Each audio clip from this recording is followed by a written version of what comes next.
Hello and welcome to the Medical Ancillary Sales Podcast. I'm your host, Michael Berg, and joined as always by my co-host, Viv Hudson. Viv, we got a very interesting topic today. Tell me more. Well, today we were going to cover the top 5 mistakes that reps are making in the field right now.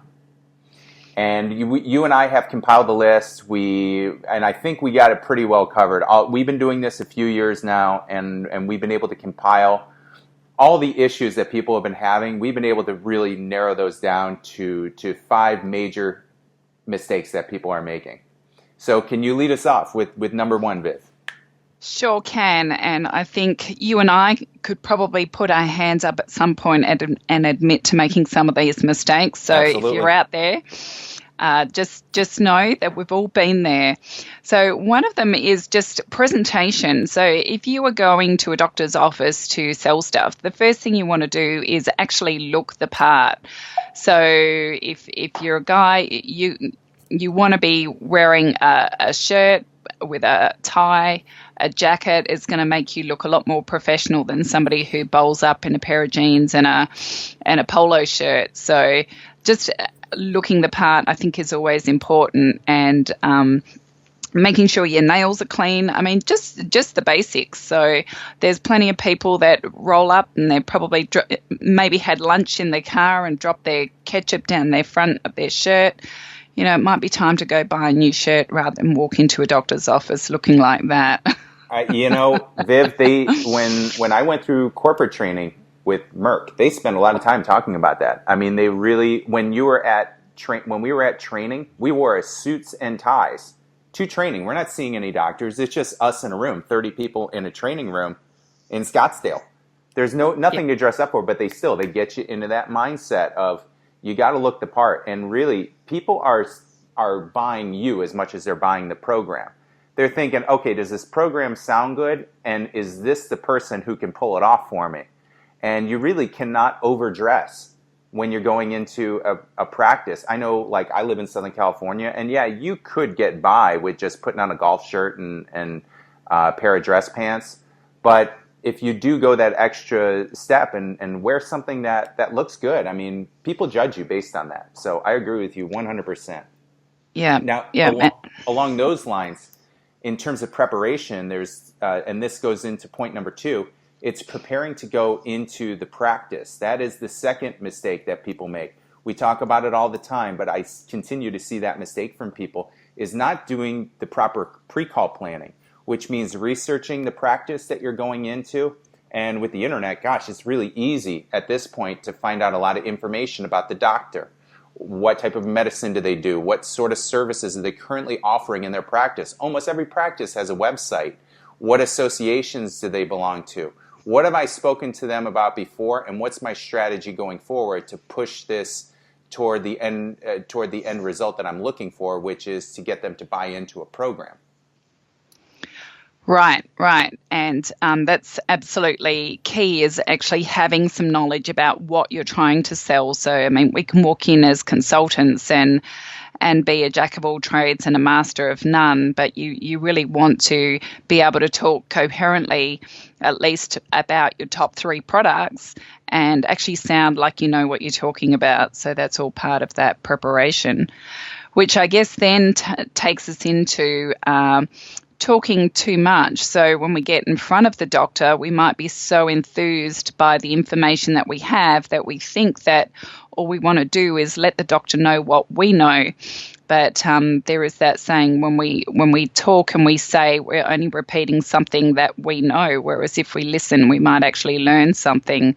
So just that concept of we were given 2 ears and 1 mouth and use them accordingly. And I don't know if I said that on last week's podcast, but definitely going in, always have a few good questions. And I think questions are always a good go-to when you're talking to doctors. So have a few good questions, ask about their challenges in their practice, or, you know, what would be a good ancillary solution? What kind of qualities would it have to have? Does it need to save them time, make them money, or all of the above?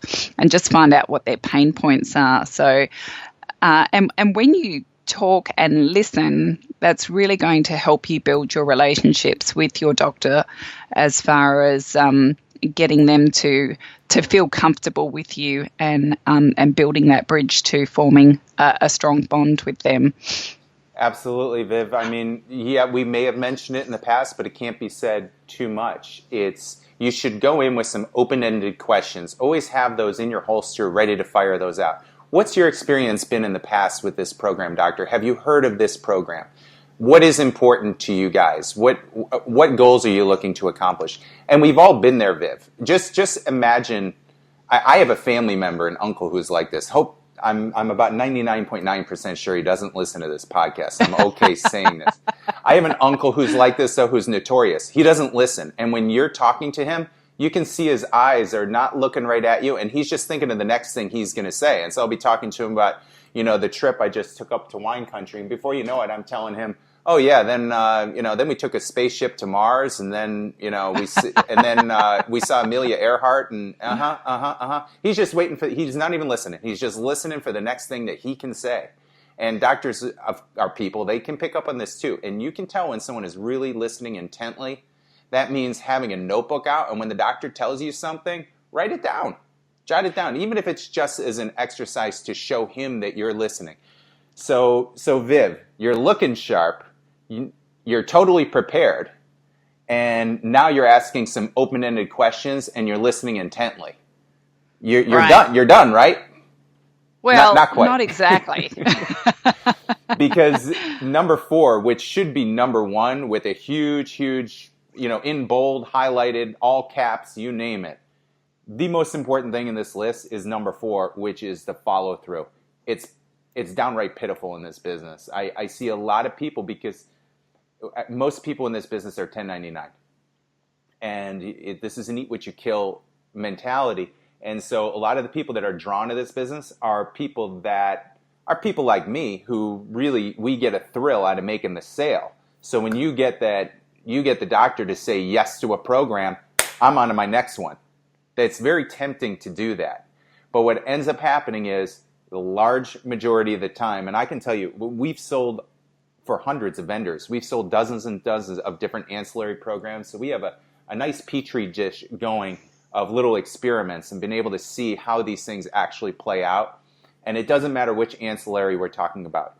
If you are not doing the proper follow-through, the deal is going to die on the vine. And so we preach this all the time, but what's very important to do is when you get that confirmation that, yes, we want to take the next step, we want to move forward, the great reps, the people who are really, really killing it out there, they're good at taking that extra step and laying it out for the doctor. Okay, let's get our heads together and let's come up with a plan here.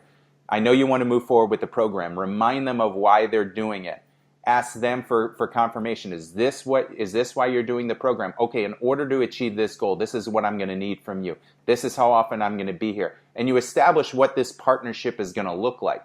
And don't be afraid to tell the doctor also that, I'm an independent contractor. You know what that means? I work with select doctors who are looking to get these things done. So if this is something that you want to do, I'm here for you. If this is not something that you're 100% committed to, or that you need a little bit more time, I understand, Doc. I'm here for you when you're ready.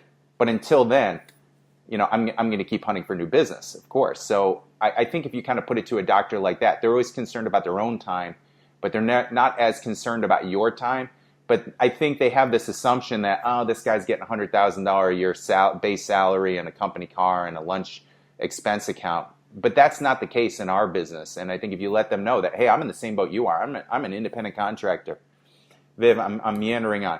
Go ahead, chime in. Yeah. So one of the things I was reading about follow-up, and I always like to call it the F word in the sales game, is not just to follow up for the sake of following up. So it's also about delivering value each time you go back there. So if you talk to the doctor about a program, what are you going to bring them to help either educate them or move them to the next step? So as Robert was covering on our last podcast, is about setting those goals. So when you walk into the office, what is your goal for the outcome of that particular sales call? Is it to obviously you're always working towards a close, I always be closing, but what else is going to take you that step closer? So knowing that we've got to get usually at least 5 to 8 or 5 to 12 visits with the doctor or connections with the doctor before they will make a decision, how are you going to fill those 5 to 12 visits up? So which I guess takes me to the next step. So the next biggest mistake is like not asking for help. So sometimes you might feel a little bit stuck and think, well, gosh, I've been to this doctor. I don't know what to do next with them. I feel like they want to buy, but I just can't seem to get time in front of them. So ask for help. So sometimes it just takes someone else to listen to what you're saying and perhaps provide some objective feedback to you to say, well, have you tried this, or I've done this and this has worked for me, and just having that kind of mentoring approach. And sometimes I think it's very powerful when you say things out loud. Like it's much better for your mindset than just thinking them.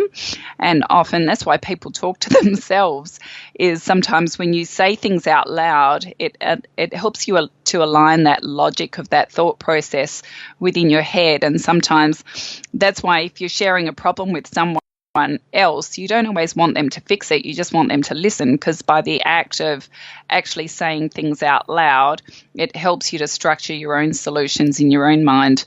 Again, we're starting to sound a little bit woo-woo on this. No, it's totally true, though. Yes. But definitely, I mean, I know that I was raised to be incredibly independent, so I kind of just try to work everything out myself. And my husband thinks I'm like a dog with a bone sometimes. I just won't let things go until I can figure them out. And part of my weakness is not asking for help perhaps soon enough. And with the internet, the LinkedIn groups, these amazing podcasts, Mike, there's plenty of help Truly out amazing. there.